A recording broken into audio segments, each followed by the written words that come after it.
नमस्ते भक्तों। आज 17 अप्रैल 2026 वैशाख अमावस्या और शुक्रवार का पावन दिन है।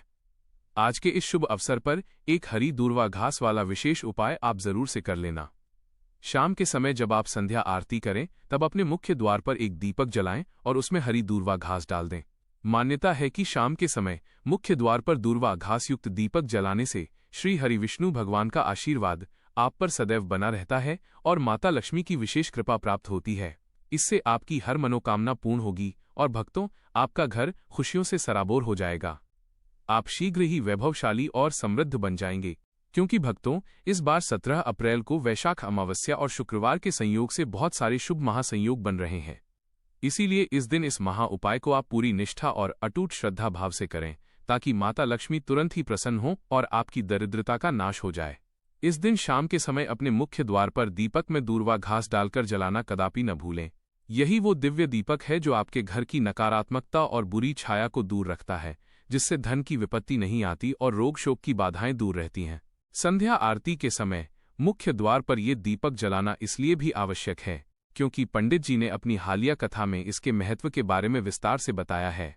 तो भक्तों, इस उपाय को आपको कैसे करना है, कब करना है और किस स्थान पर करना है, साथ ही उपाय के दौरान किन विशेष बातों का ध्यान रखना है, ये सारी जानकारी हम आपको इस वीडियो में देंगे।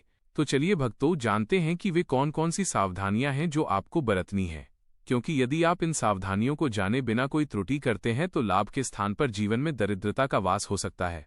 देखा गया है कि जब कोई व्यक्ति पूर्ण निष्ठा से ये उपाय करता है तो उसके जीवन में तत्काल चमत्कारी घटनाएं घटने लगती हैं और धन आगमन के मार्ग खुल जाते हैं। यह दिन इतना विशिष्ट है कि इस दिन किए गए छोटे से छोटे उपाय का फल अन्य दिनों की तुलना में कई गुना अधिक प्राप्त होता है। जो मनोकामनाएं बड़े बड़े अनुष्ठानों से पूर्ण नहीं होती, वे आज यानी 17 अप्रैल 2026 वैशाख अमावस्या के दिन मात्र इस छोटे से उपाय से सिद्ध हो जाती हैं। सबसे पहले बात करते हैं सुबह के विशेष उपाय की। भक्तों, आज के दिन ब्रह्म मुहूर्त में जागना अत्यंत मंगलकारी माना गया है। आप प्रयास करें कि सूर्योदय से पूर्व उठकर स्नान कर लें। स्नान के जल में थोड़ा सा गंगाजल मिलाएं और मन ही मन भगवान विष्णु और माता लक्ष्मी का ध्यान करें। इसके पश्चात आप एक ताज़ी हरी दूर्वा घास लें। ध्यान रहे कि दूर्वा स्वच्छ और जीवंत होनी चाहिए। सूखी, पीली या टूटी हुई दूर्वा का प्रयोग वर्जित है। अब इस दूर्वा को अपने पूजन स्थल पर ले जाएं। एक छोटी थाली में थोड़े से अक्षत, कच्चे चावल रखें और उसके ऊपर वह हरी दूर्वा घास स्थापित कर दें। फिर एक शुद्ध घी का दीपक प्रज्वलित करें और लक्ष्मी नारायण के सम्मुख बैठकर ये करबद्ध प्रार्थना करें। हे श्री हरि विष्णु, हे ऐश्वर्य की देवी माता लक्ष्मी, मेरे जीवन की समस्त बाधाओं को दूर करें। मेरे घर में सुख समृद्धि का स्थायी वास हो और मेरी सात्विक मनोकामनाएं पूर्ण करें। इसके बाद उस दूर्वा को अपने घर के मंदिर में अर्पित कर दें। यदि आपके घर में तुलसी का पौधा है तो उस दूर्वा को तुलसी जी की जड़ के समीप भी रख सकते हैं। विशेष सावधानियां। यह उपाय अटूट श्रद्धा और शांत चित्त से करें। मन में किसी भी प्रकार के नकारात्मक विचार न लाएं। पूजा के दौरान अपना ध्यान पूर्णतः केंद्रित रखें। मोबाइल आदि से विचलित न हों। भक्तों, सुबह का ये लघु उपाय आपके संपूर्ण दिन को सकारात्मक ऊर्जा से भर देगा। अब बात करते हैं शाम के विशेष उपाय की। सायंकाल के समय जब सूर्यास्त हो रहा हो तब अपने घर की स्वच्छता करें। मुख्य द्वार को विशेष रूप से साफ करें, क्योंकि यही वो द्वार है जहां से माता लक्ष्मी का आगमन होता है। अब एक मिट्टी का अथवा पीतल का दीपक लें। उसमें शुद्ध सरसों का तेल या गाय का घी भरें और उसमें 2-3 ताज़ी हरी दूर्वा घास की पत्तियां डाल दें। संध्या आरती के समय इस दीपक को अपने मुख्य द्वार की चौखट पर प्रज्वलित करें और ये प्रार्थना दोहराएं। हे मां महालक्ष्मी, मेरे घर में पधारें, मेरे जीवन से दरिद्रता के अंधकार को मिटाएं और मेरे परिवार को सुख शांति एवं आरोग्य प्रदान करें। दीपक जलाने के बाद उसे कुछ समय तक प्रज्वलित रहने दें और उस दौरान निरंतर ओम नमो भगवते वासुदेवाय या ओम श्री महालक्ष्मी नमः का जाप करते रहें। विशेष सावधानियां। दीपक को स्वयं बुझने दें, उसे कभी भी फूंक मारकर न बुझाएं। दीपक को ऐसे सुरक्षित स्थान पर रखें जहां वो खंडित न हो। दीपक प्रज्वलित करते समय मन में क्रोध, ईर्ष्या या द्वेष का भाव बिल्कुल न रखें। भक्तों, ये दीपक आपके घर के चारों ओर एक सुरक्षा कवच निर्मित करता है जो बुरी शक्तियों को भीतर आने से रोकता है।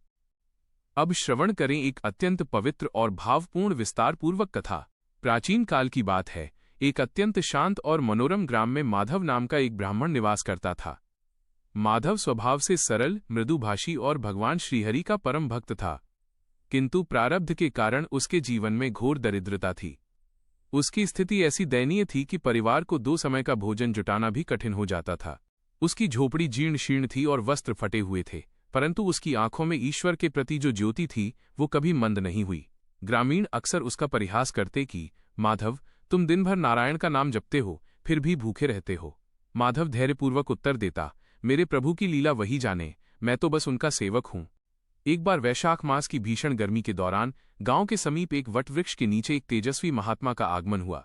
माधव ने अपनी रिक्तता के बावजूद जो भी थोड़ा सा जल और सत्तू उपलब्ध था उसे लेकर महात्मा की सेवा की। महात्मा ने माधव की निस्वार्थ भक्ति और उसकी निर्धनता को देखकर करुणावश उसे एक मार्ग सुझाया। उन्होंने कहा, पुत्र, तुम्हारी भक्ति परिपक्व है, परंतु कभी कभी विधि विधान के साथ किए गए उपाय प्रारब्ध के कष्टों को काट देते हैं। आने वाली वैशाख अमावस्या शुक्रवार के दिन पड़ रही है। उस दिन तुम दूर्वा घास का एक गुप्त और अचूक प्रयोग करना। माधव ने विनीत भाव से पूछा, ऋषिवर, मेरे पास तो दक्षिणा या सामग्री के लिए धन नहीं है। महात्मा मुस्कुराए और बोले, प्रभु केवल भाव के भूखे हैं, तुम केवल ताजी हरी दूर्वा लाना। प्रातःकाल उसे विष्णु चरणों में समर्पित करना और संध्या के समय एक दीपक में दूर्वा डालकर उसे मुख्य द्वार पर जलाना। दूर्वा साक्षात अमृत का अंश है, जो राहु केतु जैसे ग्रहों के दोष शांत करती है और लक्ष्मी के आगमन के मार्ग को प्रशस्त करती है। माधव ने वैशाख अमावस्या के दिन पूर्ण विधि विधान और श्रद्धा के साथ वैसा ही किया। उसने ब्रह्म मुहूर्त में पवित्र नदी में स्नान किया और पूरी निष्ठा से उपाय संपन्न किया। जैसे ही शाम को उसने द्वार पर वो दीपक जलाया, उसे अपने भीतर एक अलौकिक तेज का अनुभव हुआ। उसी रात्रि माधव को स्वप्न में साक्षात माता महालक्ष्मी के दर्शन हुए। माता ने मंद मुस्कान के साथ कहा, पुत्र, तेरी श्रद्धा और उस दूर्वा की पवित्र आहुति से मैं प्रसन्न हूं।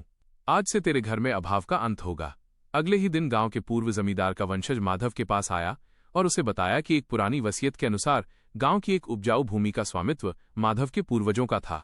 माधव को न केवल वो भूमि मिली, बल्कि उसकी विद्वता को देखते हुए उसे राजपुरोहित का सम्मान भी प्राप्त हुआ। धीरे धीरे माधव का घर सुख संपदा से परिपूर्ण हो गया। उसने अपनी संपत्ति का उपयोग मंदिर बनवाने और निर्धनों की सेवा में किया। इस कथा का सार, भक्तों, दूर्वा कोई साधारण घास नहीं है, ये देवताओं के तर्पण और पूजन का अनिवार्य अंग है। जब इसे अमावस्या जैसी तिथि पर दीपक के माध्यम से अर्पित किया जाता है तो ये पितृदोषों का शमन करती है और आर्थिक मार्ग की बाधाएं हटा देती है। यदि माधव की भक्ति उसे संपन्न बना सकती है तो आपकी निष्ठा भी रंग लाएगी। अंत में भक्तों से विशेष निवेदन, यदि आप भी अपने जीवन में स्थायी सुख, शांति और अखंड लक्ष्मी की प्राप्ति चाहते हैं तो 17 अप्रैल 2026 को इस उपाय को अवश्य दोहराएं। इसे केवल एक रस्म न समझें, बल्कि पूर्ण विश्वास के साथ करें। यदि आपको ये आध्यात्मिक जानकारी लाभप्रद लगी हो तो वीडियो को लाइक अवश्य करें। पुण्य लाभ के लिए इसे अपने मित्रों और परिजनों के साथ शेयर करें और ऐसे ही शास्त्रोक्त उपायों एवं कथाओं के लिए हमारे चैनल को सब्सक्राइब करना न भूलें। बेल आइकन को दबाना सुनिश्चित करें ताकि आगामी महत्वपूर्ण वीडियो की सूचना आपको समय पर मिल सके। जय श्री हरि विष्णु। जय माता लक्ष्मी।